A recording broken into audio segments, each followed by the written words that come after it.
Hey, Cleared Job Seekers. We're working hard this summer to record episodes with more great guests from the Cleared community. To make sure we continue to bring you the best content possible, we'll be releasing new episodes every other week this summer. By the start of September, we'll be back to our usual weekly schedule. Enjoy the show! I see it all the time on LinkedIn where people are saying, I've applied to 500 jobs in the last month. I'm not even getting callbacks. And that just has to be so demoralizing. So my advice to cleared professionals out there is get contacts, go on the website. If you're really serious about a role, go on the website, find a leader that you can reach out to and send your resume or send them a note directly to them. The good leaders are going to go and take that, and they're going to make sure that you're engaged with. Welcome to Security Cleared Jobs, Who's Hiring and How, the podcast for cleared professionals looking for new opportunities and career advice. We go behind the scenes with recruiters and hiring managers from leading cleared employers to uncover the information you need to make a smart career move. Get ready for insights from this week's guest and your hosts, Kathleen Smith and Rachel Bozeman. This is Kathleen, and I am so grateful to be here today. It's especially fabulous because I am here in the podcast studio with my one, my only, my fabulous friend, Rachel. Rachel, how are you doing today? With an introduction like that, it can't get much better. So excited to be here. Who's our guest on the show today? Well, it's great that we have dogs in the background because we're going to have a devil dog theme going on today. Today, joining us is Nick Brown. He's the Chief Operating Officer at Semper Valens Solutions. Nick, welcome to our crazy show today. Thanks for having me. We like to start the show with one simple thing. If you can tell us a little bit about your career journey, how did you end up as the COO over there at Semper Valens? Sure. So out of college, I ended up working for DoD, doing financial stuff for the Navy. From there, I moved to Austin and was introduced to my now boss, the CEO of Semper Valens, back in 2014. Started helping him as he was setting up the company, and then moved over full-time almost to the day 9 years ago, back in 2016. From there, I was running all the financials, and then I started doing some PM work. I then got involved with some of the functional departments, and about 2 years ago, he made me the COO. So been a fun journey. Absolutely have a blast in all the roles I've held for Semper Valens. And outside of the COO, I'm still also the CFO. So get to wear a couple hats. Well, we always love when people have many different hats because I think that people think that careers within the cleared community are rather boring, but they're not. We get the opportunity to do a variety of things and get to support the overall mission. But Semper Valens has about 225 employees and you have 3 divisions. How can you describe this diverse portfolio of contracts that you have? What does the company actually do with each one of those contracts in the cleared community? Great question. We have over 20 contracts. Some are prime contracts, some are subcontracts, and we support Army, Air Force, DHA, VA, DISA. We're supporting a lot of different agencies, whether as a prime or as a sub, and we're doing a lot of different things. Anything from high-end software engineering and development to logistician type work to maintaining fielded systems, right? So O&M work. We do a lot of training. We're working on cyber hunt kits. We are all over the place in terms of where those jobs are located. So we are broken up with 3 different divisions where the one is focusing more on health and civil as we have it now, which is going to be DHA and VA. And then we have another that is more so focused on some of the training that we're doing and the logistical type work. We're managing a warehouse for the government between New Jersey and Aberdeen, Maryland. And then we, again, are doing cyber. We are doing training on cyber hunt kits. So we're very much diversified and doing a lot of great work all over the place. A lot of options, a lot of customers, a lot of things going on. And you kind of hinted to this, but want to dig in a little bit deeper for all of those that are currently on their career hunt out there. What are the types of security cleared positions that you're hiring for? And you mentioned a couple locations, but I'm going to challenge you and say, where are other places that these positions might be located as well? Great. So most of our positions are secret or higher. We do have some uncleared, which is primarily within the VA and DHA space, so the health space. But most of them are secret and then top secret, and we have DSSCI as well. We are hiring today San Antonio, supporting some Air Force customers, Aberdeen, Maryland, as we mentioned, Fort Belvoir, in Virginia is another big area. We do have quite a few remote positions as well. Most of them, though, are uncleared. So, in focusing on cleared, which is what this podcast is about, our big kind of areas really are the Northeast, right? The DC, Beltway with Belvoir and Fort Meade and Aberdeen. And then from there, we have Fort Huachuca, Arizona. We have a large contract out there as a prime, as well as some subcontract work. And then San Antonio. It's always changing. You never know when a new contract is going to hit or new requirements are going to come out. But today, those are where those jobs are located. Some of my favorite places to go, San Antonio. I have lots of great friends down there. Just a hello to B-side San Antonio. So Semper Valens means always strong, and your founder is a Marine. So with over 50% of your workforce made up of veterans, and you have an active participation in the Skill Bridge program, how does this strong veteran focus shape your overall company culture? Yeah, it has a huge impact on company culture, starting from the top with our CEO. And obviously, as you mentioned, in our name, it means a lot to him to support the warfighter. And that's supporting, soldiers that are actually out in the field with different systems that we are either deploying, fielding or training soldiers on, developing new systems. But then also from that, also with, some of the work that we're doing on the health side, that could be supporting after they come out on as veterans and supporting them and their families with different benefit programs, with website maintenance. So think of like tricare.mil or help.mil, and providing them with hopefully an easier time when they get out after everything that they're doing. So I want to kind of dig in a little bit about something that we hear all day long from so many different candidates and so many different customers and everything alike. And that is that shift of returning to the office for any of those secret clearance or higher roles that might have previously been hybrid or remote. Are you experiencing any of that or seeing that shift? And where do you see this trend continuing to evolve? Yes, we are, and the current administration has pushed on that quite a bit with federal employees, and with that, that kind of started then flowing down to contractors as well. As an example, if you go onto APG for the base there, you used to be able to park right next to the building, and those parking lots for the last handful of years, as COVID started to hit in 2020, were fairly empty. You go now, and they are absolutely full. We are seeing for us a mix of kind of what you asked. We're seeing a full-time back in the office, and being, kind of elbow to elbow with our customers.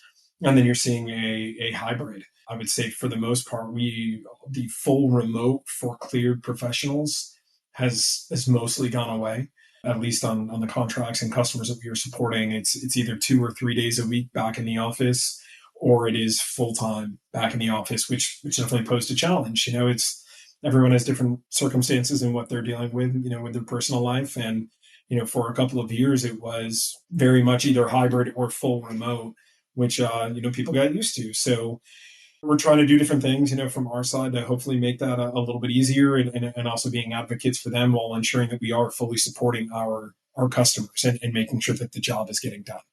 So I'm going to dovetail on that question a little bit because as you were answering the question, you were talking about it being, sort of fluid. We went from one sort of stance that a lot of positions were fully remote to now we're moving back to return to the office.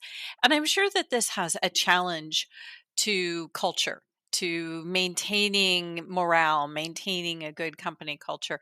Since you have sort of the C-suite view of this, how do you make sure that you don't lose your culture, even though your employees are sort of flowing from they were used to one thing, now they're used to another? How do you embrace and maintain that company culture? I think it starts from the top, but it takes everyone's buy-in. So something that we've done, and we started doing even more once COVID hit, was trying to do employee socials, especially in areas where we have employee concentration.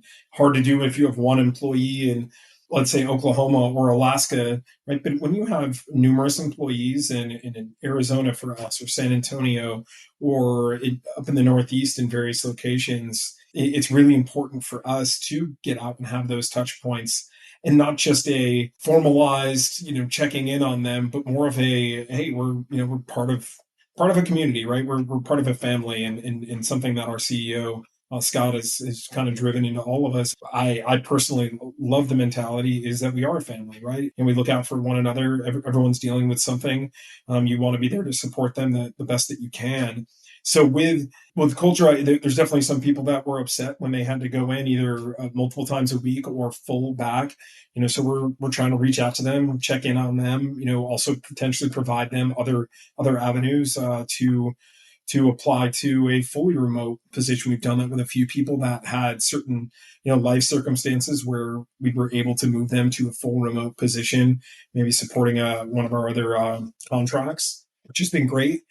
Something that I, instill into our division managers and program managers, as well as our functional departments. We're here to support them.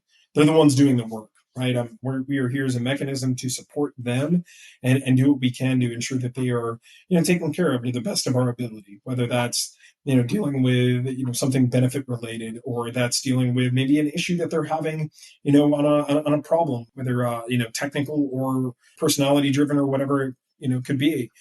So we really try to get out there as much as we can to do those socials and just do check-ins, and we have great turnouts. We've gotten great feedback from them of doing something for an hour or two, a happy hour or a lunch or something like that goes a long way. And we do the same for all of our locations for holiday parties, and then we try to do them a handful of other times throughout the year, depending on what is going on in the company or just in the industry, to just do those check-ins and go from there. During our pre-call, you were talking to my wonderful partner, Courtney, and you were constantly mentioning the candidate experience, which is something near and dear to my heart, and I know to Rachel's as well. So, what is important to you during the hiring process for the applicant? So I do not have a recruiting background, so to speak, but I've recruited a lot of people just in the role of, operations. I am always happy to jump on calls with one of our hiring managers to, sell the company just a little bit more if needed to a potential candidate. But something that we talk about all the time, with our recruiters and same thing with our HR and as well as hiring managers is, they're usually the first ones to get a touch of or feel of what the company is about, right? So they're kind of the entryway into your company. And it's really important that even if they're not qualified or they're not the right fit or they're not interested, it's important to ensure that they have a really positive experience with us. Take the notes. You never know when maybe you will have something that's going to be a good fit, right? So we're very much big on keeping detailed notes about the interviews and all of the screens, within our ATS, so that other hiring managers can look those up, reference those, and we've had it before where we've reached out to people, wasn't a good fit for either us or them.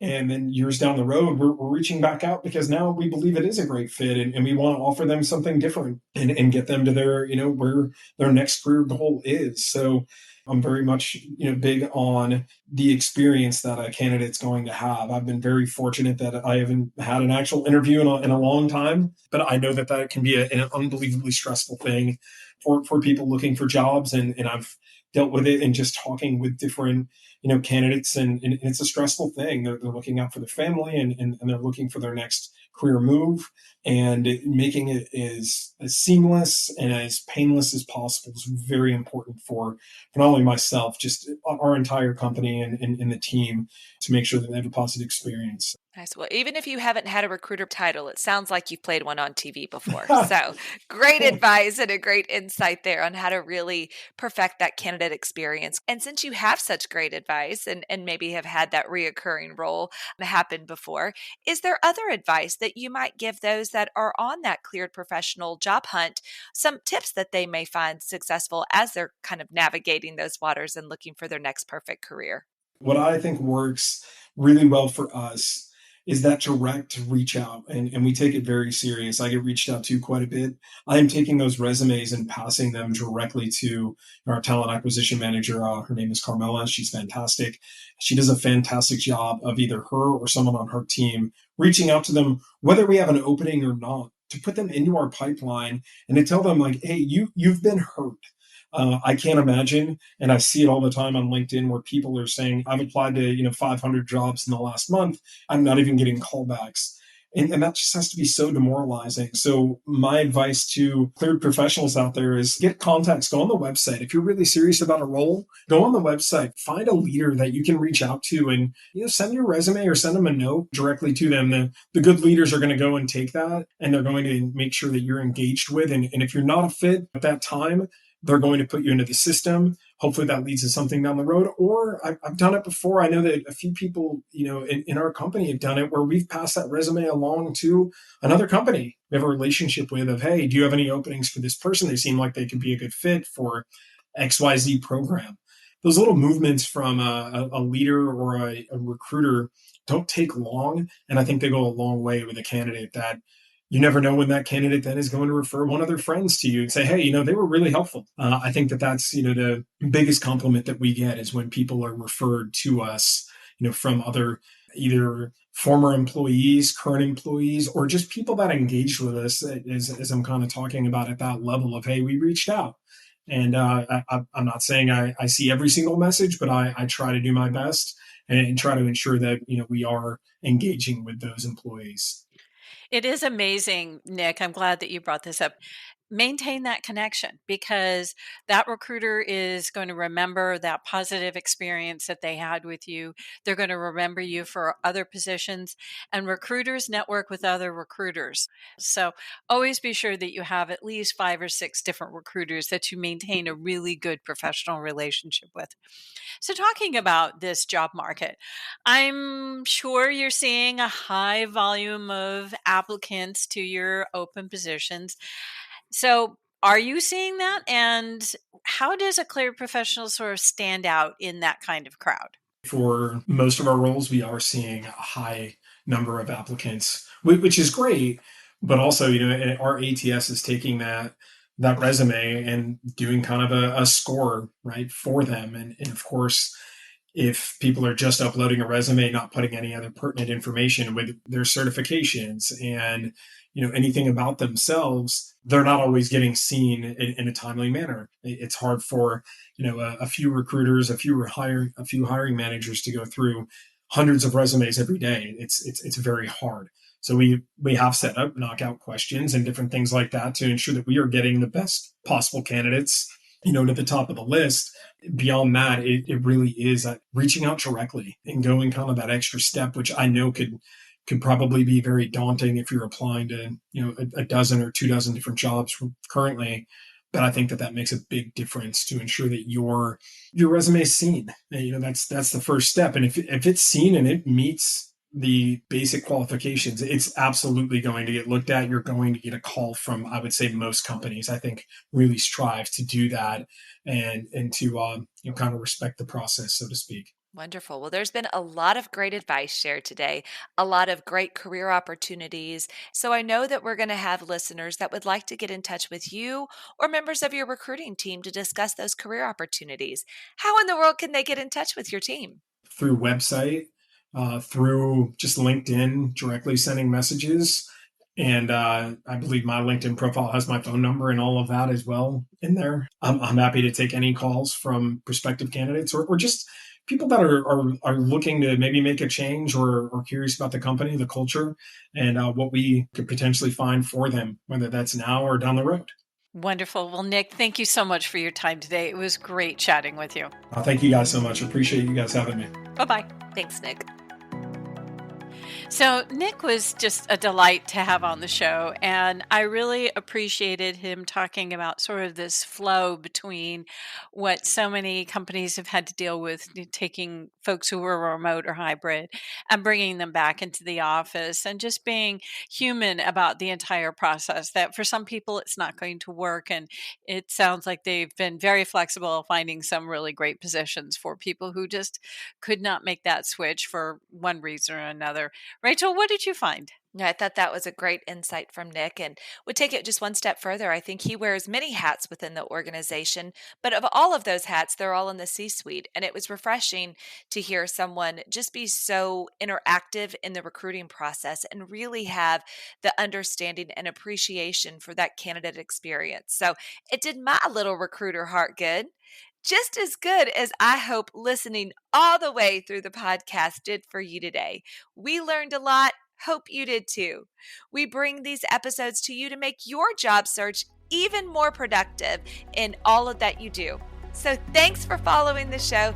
Thanks for listening all the way through. And until next time, bye-bye. Bye-bye.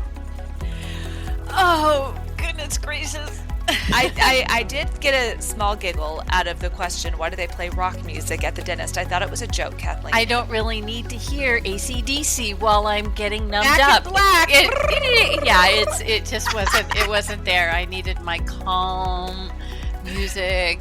Right? I'm glad that I didn't flub up that much with Novocaine in my mouth, but I was kind of hoping there was still some numbness, and halfway through we were going to watch the drool. Yeah, no. But you didn't. You were a lady all the way through, Kathleen. Always the lady, always the trooper. I'll just hold up my cheek on this side.